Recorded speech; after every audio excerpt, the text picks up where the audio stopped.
परमात्मा कहते हैं मेरी जो साधना करेगा, जो मैं बताऊंगा, उससे तुम्हारे पाप नाश हो जाएंगे, पुण्य पुण्य शेष बचेंगे। जैसे पहले, अब क्या होता है कि खेती में जैसे खरपतवार उग गया, तो खरपतवार को खत्म करने के लिए एक ऐसी मेडिसिन बन गई, उसको जब सिंचाई करते हैं उसको डाल देते हैं, वो घास को नष्ट कर देती है खरपतवार को, और फसल को हानि नहीं करती।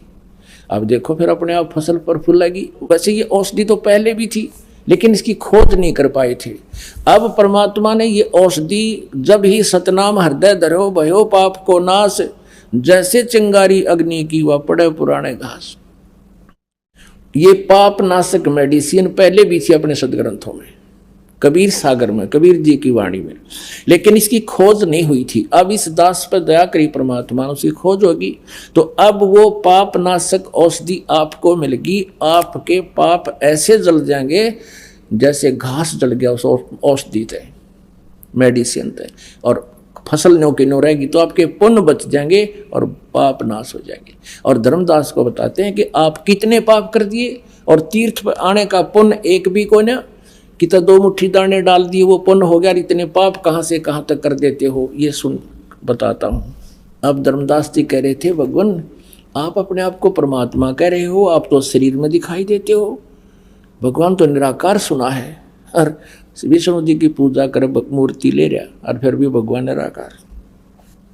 अब धर्मदास जी को परमात्मा कहते हैं, हम उतरे तुम काज सुन से किया पियाना, शब्द रूप धर दे समझ बाणी सुर ज्ञाना।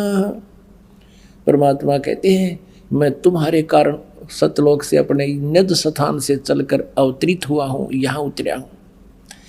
और वेद भी यही कहते हैं, वो परमात्मा अपने निज स्थान, वो तीसरे मुक्ति धाम में रहता है, वहाँ से गति करके आता है, अपने रूप को सरल करता है, और अच्छी आत्माओं को वो कबीर देव, कबीर भगवान आकर मिलता है, उनको ज्ञान देता है। हम उतरे तुम काज सुन्न से कियो पियो नो, सुन्न यानी जहाँ कोई भी ना हो सतलोक के अतिरिक्त, शब्द रूप धर देह समझ बाणी सुर ज्ञान, नहीं नाद नहीं व्यंद नहीं 5 तत्व आकारम। मेरा शरीर तेरे जैसा 5 तत्वों का नहीं है। गुड़ीला ज्ञान अमान हंस उतारूं पारम। परमात्मा कहते हैं नरक परख कर देख, नो कह ले हाथ ला के देख ले मेरे शरीर का, नरक परख कर देख, नहीं भौतिक हमरे काया, हम उतरे तुम काज नहीं कुछ मोह ना माया। अब मेरे शरीर न देखने का नरक परख कर देख ले, हमारी या भौतिक काया को नहीं, साकार हूं। ऐसे ही यजुर्वेद अध्याय नंबर 40 के मंत्र नंबर 8 में कहा है, सप्रियागात, यानी वो सबसे पहला प्रथम देहधारी है परमात्मा, और वो शुक्रम अकायम अबिंदम अवर्णम असनाविरम, कवि मनीषी परिभू स्वयंभू व्यवधाता शाश्वती भय समाभय। वो कबीर परमेश्वर, कबीर वो विद्वान रूप में प्रगट परमेश्वर कबीर जी, उसका शरीर वो कबीर परमेश्वर है, उसका शरीर शुक्रम अकायम, माता पिता के योग से बना हुआ, शुक्र से बना है उसका शरीर नहीं है, और नाड़ी आदि का जोड़ जंत्र भी उसके शरीर में नहीं है, वो स्वयंभू है, वो परिभू है। अब यहाँ ये अनाड़ी वेदों के विद्वान कहलाने वाले नकली कहते हैं, यजुर्वेद अध्याय नंबर 40 के श्लोक 8 में कहा है, परमात्मा कहता मैं अकायम हूँ। फिर स्वयंभू क्यों कहा, ऐसनावीर क्यों कहा, शुक्रम अकायम क्यों कहा? तो ये अज्ञानी थे, कहते दिखत के तो नैन चश्मिन का फेरा मोतिया बंदरे। यहाँ परमात्मा कह रहे हैं नरक परख कर देख नहीं भौतिक हमरे काया, हम उतरे तुम काज नहीं कुछ मोह न माया। परमात्मा कहते गगन सुन में धाम है, ऊपर सतलोक में शिखर में मेरा स्थान है, अवगत नगर नरेश, अगम पंथ कोई ना लखे, ये खोज शंकर से। मेरा जो स्थान है सुन शिखर में है, ऊपर सबसे ऊपर मेरा धाम है। अविगत नगर नरेश, वहाँ राजा रूप में मैं विराजमान हूँ, राजा के समान। जैसे ऋग्वेद मंडल नंबर 9 सूक्त नंबर 82 मंत्र नंबर 1 में कहा कि वो परमात्मा राजा के समान दर्शनीय है और वहां से गति करके नीचे आता है। परमात्मा कहा करते थे वेद हमारा भेद है, मैं मिलूं वेदन से नाही, जौन वेद से मैं मिलूं वो वेद जानते नाही। वही वेद कहते हैं कि वो परमात्मा राजा की तरह कबीर देव है और ऊपर रहता तीसरे मुक्ति धाम में। और यही परमात्मा कबीर जी 600 साल पहले अपनी महिमा बता कर गए थे अपनी प्यारी आत्मा को। सोन गगन में हम बसे और पृथ्वी आसन थीरे, धर्मदास धोखा दिला इब छाणो नीर और खीर। सुन गगन में हम बसे, सतलोक में सबसे ऊपर हम रहते हैं और तेरे सामने इब यहाँ भी बैठा हूँ। जैसे रामानंद जी ने जब सतलोक में परमात्मा को देखा और अपने सामने भी देखा, जब कहा था दोहू ठोर है एक तू और भया एक से दो, रामानंद जी कहते हैं हम कारणे तुम उतरे हो मगजो, हमारे लिए आए हो परमात्मा। तो यहाँ परमात्मा कबीर जी बताते हैं कि बोले आदमी जो साधना तुम कर रहे हो या तो शास्त्र विरुद्ध, और ये डले ये पाप तेरे न्यो के न्यो लिखे जाएंगे, पुण्य इनमें है को नहीं। कहते हैं बोले जंद सुनो धर्मदासा, हमरे पिंड प्राण निश्वासा।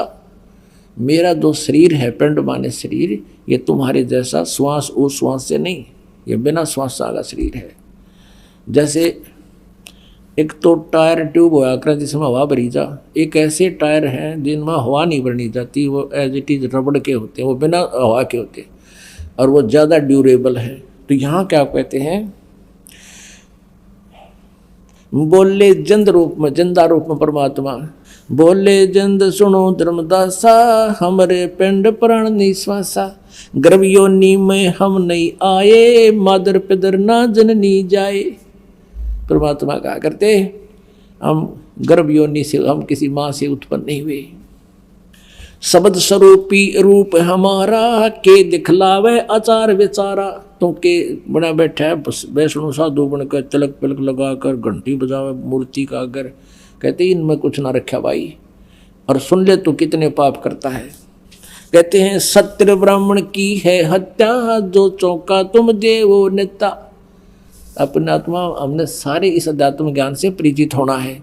परमात्मा कह रहे हैं कि धर्मदास जो तू प्रतिदिन ये चूल्हा चौका करता है, यानी रोटी बनाते हो, खाना आहार तैयार करते हो, उससे पहले लिपाई भी करते हो, और उस लीपने में, मड प्लास्टर करने में गाय का गोबर और जल मिला कर, मिट्टी मिला कर बनाते थे, सफाई करते थे। और इस रोटी बनाने में, खाना बनाने में कहते हैं सत्य ब्राह्मण की है हत्या, जो चौका तुम देवो नेता। जो प्रतिदिन तुम चौका, चूल्हा चौका करते हो और ये लिपा पोती करते हो, इसमें सत्य ब्राह्मण जैसी हत्या का पाप तेरे बैंक अकाउंट में लिखा जाता है। सत्य ब्राह्मण की है हत्या, जो चौका तुम देवो नेता। अब पुराणों में लिखा है ब्राह्मण माने भक्त, जो भगत को, वैसे तो किसी भी जीव को मारता है पाप का भागी है, और ब्राह्मण यानी भगत को जो मार देता है, ऋषि साधु संत को जो मारता है, वो कहते हैं वो पाप बहुत भयंकर लगता है उसको, और फिर कहते हैं उसको ब्रह्म हत्या कहते हैं। सत्य ब्राह्मण की है हत्या, जो चौका तुम देवो नेता। ब्राह्मण सेंस हत्या जो होई, जल स्नान करत हो सोई।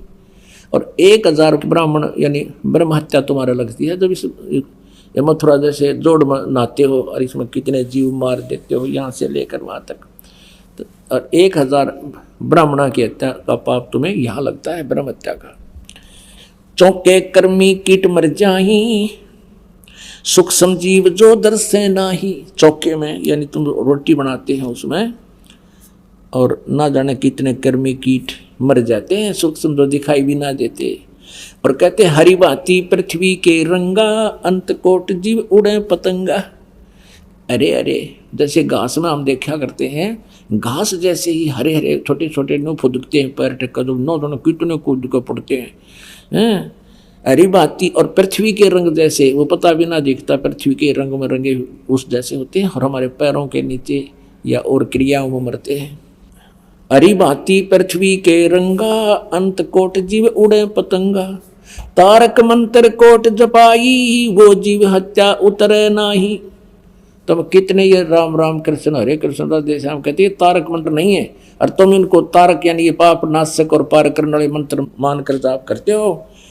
कहते हैं ये तारक मंत्र कोटि जपाई, ये जीव हत्या उतरे नाही।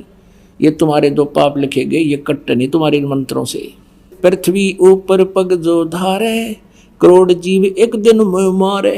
ओए होए, कहते सारा दिन में करोड़ों जीव मार कर शाम को विश्राम लेते हो। तुम अपने धंधे के लिए भी काम करते हो। अपने आत्माओं, आपके मन में एक शंका उत्पन्न होएगी कि भी जैसे पोचा तो हम भी लगाते हैं, और आजकल तो पोचा भी एक दूसरे स्टैंडर्ड का हो गया, वो उस तरह लगाते हैं, वो फिनाइल फिनोल छिड़क के या वैसे पोचा मारते हैं, तो उसमें भी जीव हंसा होती है। अब शंका होगी कि ये तो हमारे को भी पाप लगेंगे। तो यहीं इसमें, इस भक्ति में, और आज तक हम सुनते करते आ रहे थे उस भक्ति में दिन और रात का अंतर है।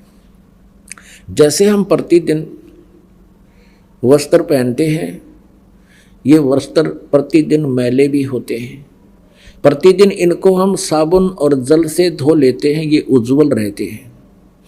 ऐसे ही जिनको साबुन और जल का अभाव होता है, उनके कपड़े इसे हो जाते हैं मैल में ग्रस्त, कपड़े का रंग भी दिखाई नहीं देता, ये सफेद हैं या काले।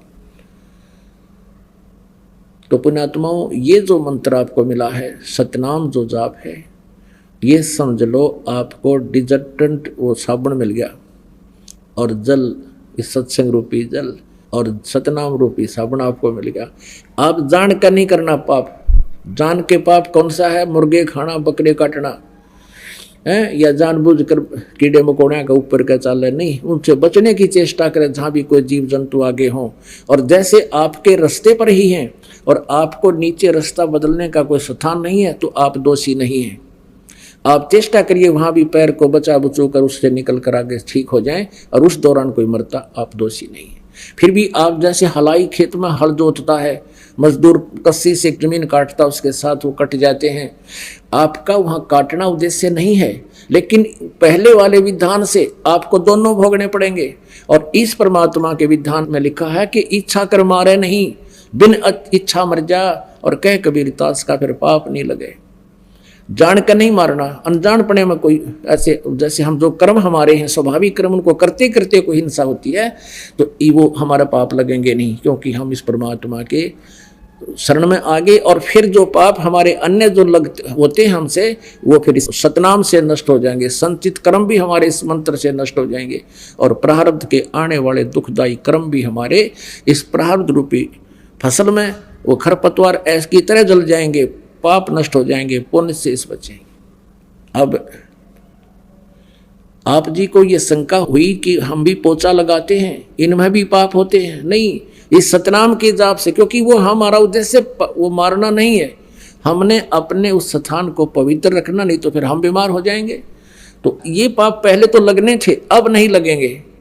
उदाहरण के लिए बताता हूँ कि जैसे किसी के पास ड्राइविंग लाइसेंस है, ड्राइविंग यानी गाड़ी चलाने का प्रमाण पत्र लाइसेंस है, और वो सड़क पर जा रहा है, उससे कोई इत्तेफाक से कोई दुर्घटना हो जाती है, कोई व्यक्ति मर जाता है, तो सबसे पहले पुलिस आकर के ये देखती है कि क्या आपके पास ड्राइविंग लाइसेंस है।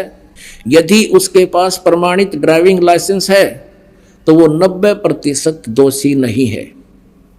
10% फिर किन परिस्थितियों में ऐसा घटना घटी है, कोई गाड़ी में दिक्कत आई है या इसने लापरवाही करी है, वो अलग बात है। और जिसके पास लाइसेंस नहीं है और उससे दुर्घटना हो जाती है, कोई मृत्यु हो जाती है व्यक्ति की, वो सीधा जेल जाता है, उसको कोई विकल्प नहीं। तो ये जो दास आपको मंत्र दे रहा है, ये ड्राइविंग लाइसेंस है। इस पृथ्वी पर आपको रहने और करने के नियम और विधि बताई जाती है। तो जिसके पास ये मंत्र है, उससे फिर ये हिंसाएं होती हैं, उनका करना उद्देश्य नहीं।